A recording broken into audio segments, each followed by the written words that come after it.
So let's do this. Let's get into this application. I just want to show you and make sure that you guys have everything that you need to know to be able to successfully negotiate through the application.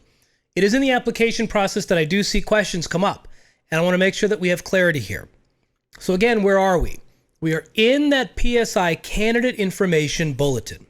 We are on page 22 of this bulletin.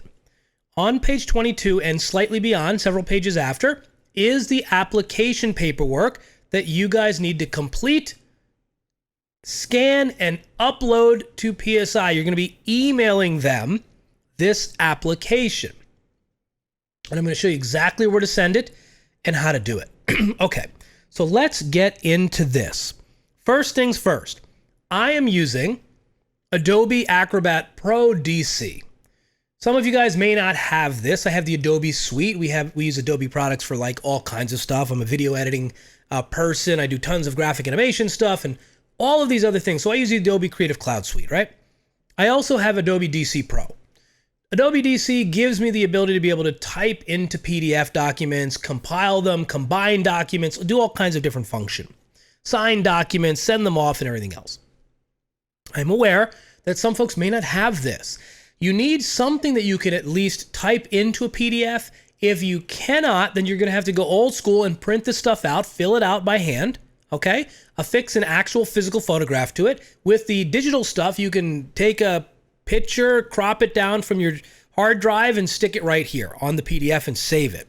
So, there's some sort of advantages. I'm going to be doing it digitally, obviously, to demonstrate, but if you need to, you can always print this application out starting on page 22 and then kind of go through, fill everything out, scan it back in, and then you can upload or email it to PSI. The first page is a checklist, okay? So just a simple checklist of everything you need. Now, this checklist is being provided for 2 examinations. The salesperson's candidates and the broker candidates are using the same application and booklet. So you have to read here. There will be instances where it'll say broker only. Then salesperson candidates, you don't have to worry about that stuff. All right, so after following the prior guidelines, do the final check. The application is legible, complete, and signed. You want to make sure that we've got a clean application. If you're a broker candidate looking at the broker's license, then your current Massachusetts license number. Salesperson candidates will not have that requirement. I'm going to not check it off because we're doing the salesperson requirements. Current picture is attached. You need to add a current facial photograph, something like the size of a passport photo, with that kind of simplicity in the background so that they can visually see you. That will get entered into your profile so that when you show up to the testing center, they look at your ID and they compare it through facial recognition against the photograph that you supplied earlier when you applied. The correct fee is attached or credit card information is included. They do not accept cash at testing centers or to be sent into the testing PSI locations. So the correct fee. The appropriate education is documented and signed. That's our school paperwork that we will get to you that you can add to this application. I'm going to show you it in its blank form just so you can see it visually. If you are a broker candidate, you need to have 3 years here in Massachusetts with a minimum of 25 hours a week for those 3 years. That's the appropriate work experience. Again, doesn't apply to the salesperson's candidate. Your endorsements, those are your 3 references. All right, 3 ref. I'm going to show you the form that they have to fill out. Again, broker only, $5,000 surety bond. You don't have to worry about that if you are a salesperson's candidate. And then the Corey acknowledgement form, the criminal offender record information. That is a Massachusetts criminal background check. It has to be acknowledged, and this form, these 2 documents have to be completed in front of a notary.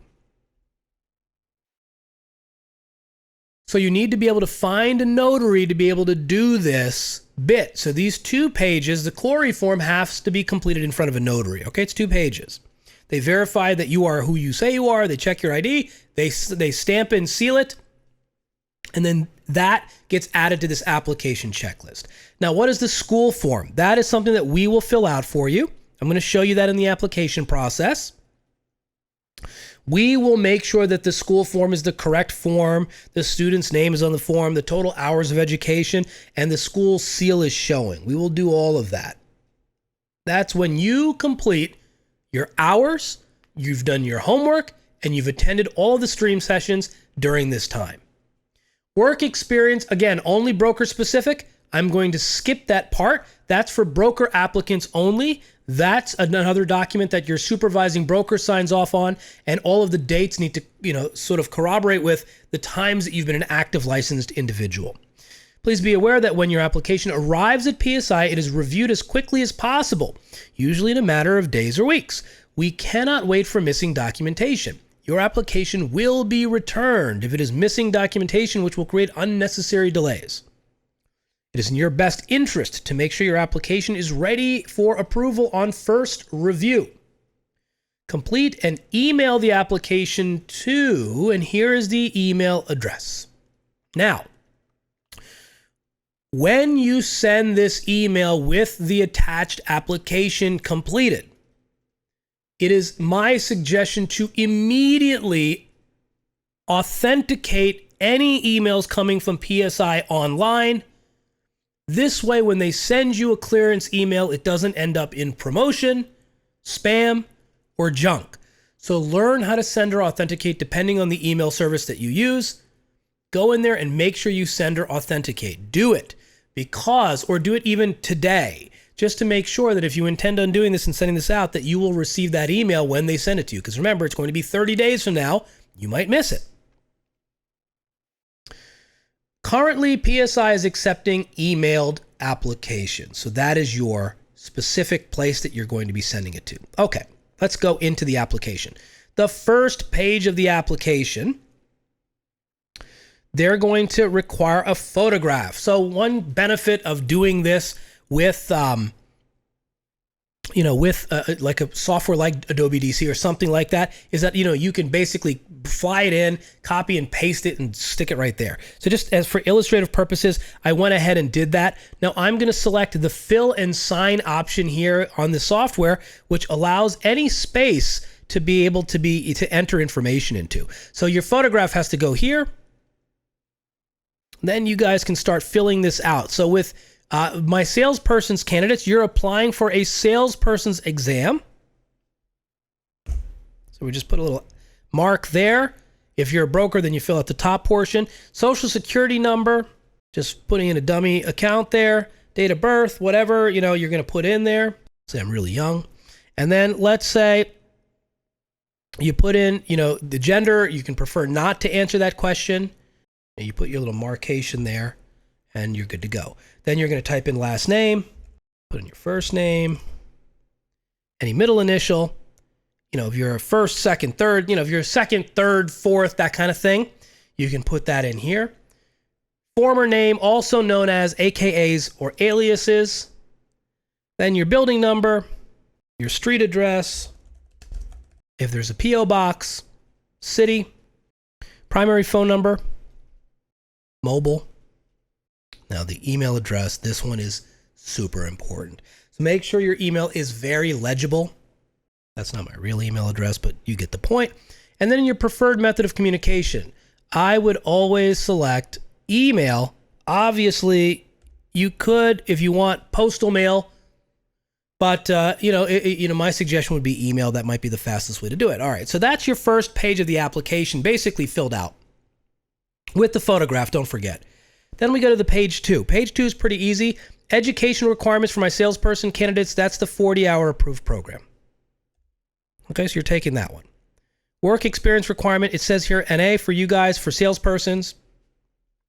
And then if they're doing some sort of educational waiver, if you're coming in from another state with, reciprocity or something like that, then you can always do that. But you have to get that approved with the real estate boards here.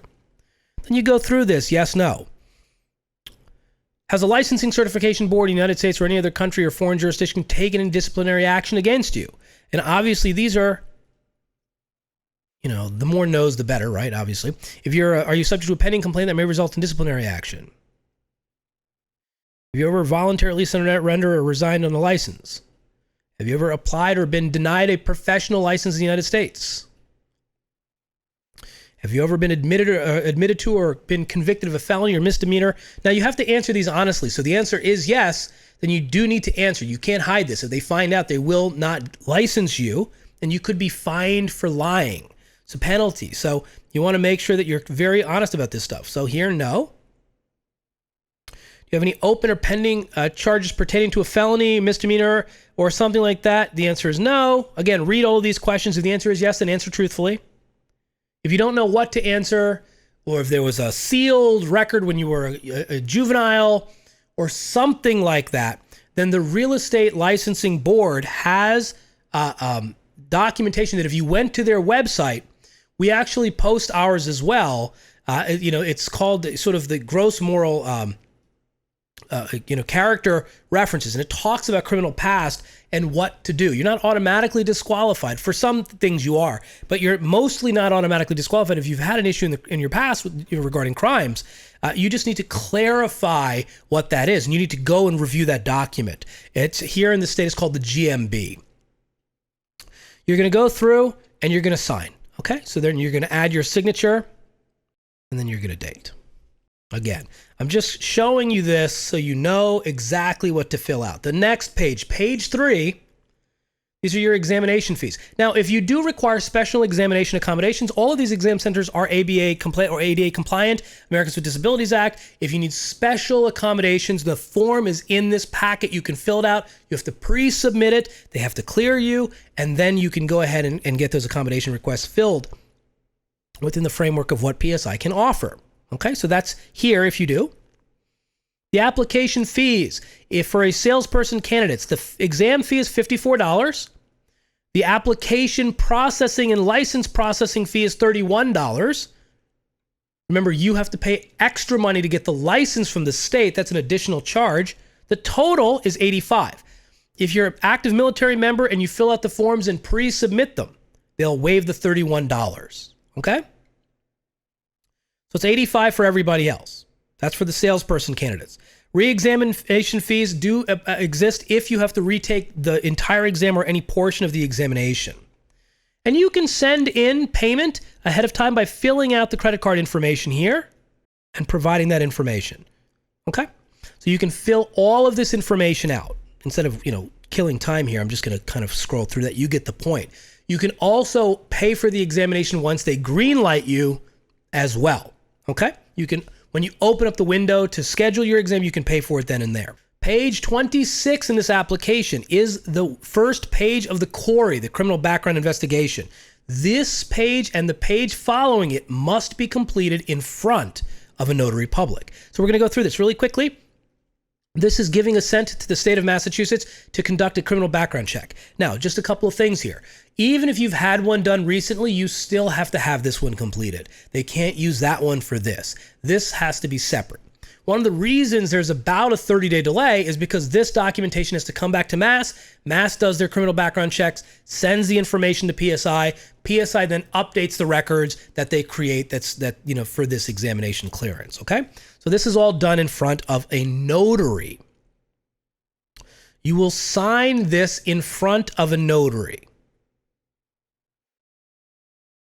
Okay, you're going to date this in front of the notary. I'm just putting the word date there so you get the point. Now, what is the board? The board is you can put in the real estate board. So you can type in this whole thing, the real estate board for real salespersons and brokers, or you can just type in simply the real estate board. Okay? And then the license type that you're applying for you is salesperson. If you're a broker candidate, obviously it's broker. But you guys are salesperson candidates. Now, all of this is signed and dated in front of a notary. This 2-page CORI acknowledgement form will not be accepted unless it has been signed in the presence of a notary public who has completed the verification by notary section on page 2, documenting that said notary has verified the identity of the signer through satisfactory evidence of identification. So you need to find a notary. You can go to notary.com, or there's a link that we have in our article with infographic that lists notaries in Massachusetts. Or if you go to a local bank, if you have an account with the bank, you can go in, and usually there's always a notary there. You just have to call ahead to make sure the notary is working that day. Then you go in there with your identification and these 2 pages, and then they will fill it out in front. You can fill it out in front of them. Now, page 2 of the Corey form, you're going to put in all of your information here. Last name, first name, middle initial if you have them, maiden name if you have one of those, date of birth, place of birth. That's also important. So date of birth and place of birth, and then the last 6 digits of your social, not last 4. Sometimes people mess this one up. Sex, height, eye color, driver's license number, and the state of issue, current and former addresses, and then all of this is filled out, again, in front of a notary. The notary verifies that this is you who is filling out this form. They verify, they check your driver's license or passport or military ID or state-issued ID, and then they give it a stamp, okay? Now, sometimes old school notaries have a raised seal. If you're emailing this entire thing, you don't need a raised seal, so you can just go with the regular stamp, right? But they will fill it out, and it's not a big deal. These 2 pages are the criminal background form. And then this is just a sample of the school cert form that we will fill out for you. So you don't have to worry about filling this out. This will all be done for you. We will send you one of these once Kate checks or audits your record, somebody at the school, and they clear you to say that you finished your 40. We will type in all of this information for you. So this is something that we will do and get to you. We'll type it all in. We'll type in our school name, and then one of us is going to put in our name here, authorized agent. We have a fancy school stamp that we stamp it with, and then we sign it. All right, so you are going to get this completed by the school, so you will officially have that done. We're going to send this form to you. Everything here, if you get a board waiver for education or something like that, then this is where they fill that out for you as well. But we will fill this form out for you. Page 28, we take care of. And then the last page here, page 29 for salesperson candidates, this is that candidate endorsement form. References must be unrelated to the applicant. Classmates known to you only from the real estate course may not sign below. This section must be completed in ink. I, the undersigned, this is what they're verifying or certifying. I, the undersigned, certify that the applicant, you, who is known to them, has good reputation for honesty and fair dealings and is of good moral character. The board may assume that in endorsing this applicant, I will be willing to interpret or substantiate to the board my endorsement should the board desire to contact me at a later date. They fill this out in their sort of handwriting. They sign. I'm just giving you, for illustrative purposes, the signature. And then they fill out all of this information here. They print their name. They print their address. They print in the city, state, and zip, and then they print in the occupation. If they're a student, then they put full-time student. So whatever they do for a living, they're going to put that in there. They fill this out in their handwriting for you. You get that back from your first reference, you send it to your second one. They don't have to be state residents here. They can be out of state if you need to. You have to send this form out. You could send it to them that way. All right, so they fill all this out. You get this form, and that's your application. So that's everything that you need to worry about for the application. Now, the additional things is if you're a broker, they have the additional documentation that you need. Your broker certification forms and everything else are here. They show you how to fill out the bond. This is for brokers only. So salespersons don't need this. The different bond companies, you don't need this, salespersons. And then if you have the military, you want the military discount, you can send this in ahead of time with proof of service. If there are any accommodations, here's the application here for that, for the request for special accommodations. Okay? And that is the entire application process from start to finish. You're going to take all of that information once you've compiled it. It has to be complete. It has to be thorough. So again, the application, 2 pages. Payment, if you're going to send it ahead of time. The school certification, which we complete for you. The Corey form, which is done in front of a notary. all of this stuff. And don't forget, you have to affix a photograph. All right, so the photograph gets added right here at the very top. This entire thing gets scanned. You create one file and you will email it to this email address right here, mass.applicationprocessor@psionline.com. As soon as you send that out, I would send or authenticate that email address plus any and all other emails coming from PSI Online. You want to make sure you clear. This way you will see them when they come into your inbox. And you might even be able to set up a special trigger that they go into a special box so that they get separate from all of the hundreds of emails that you get every day. I don't know about you, but I get hundreds a day. So, the reality there is you want to make sure that you're not missing this email. 25 business days, once they've completely received the entire application, then they will process it. If everything looks good, then they will send you the email.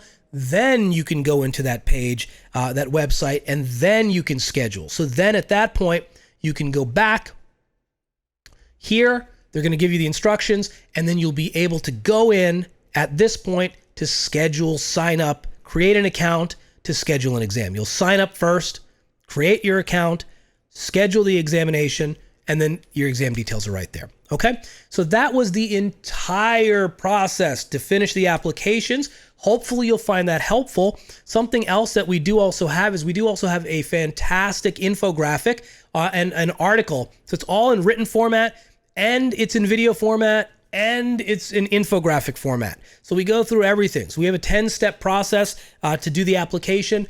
And again, hopefully now that this will give you crystal clear clarity when it comes down to signing up for this exam, completing that application, getting it off to them, and getting into the queue so that you can take this examination.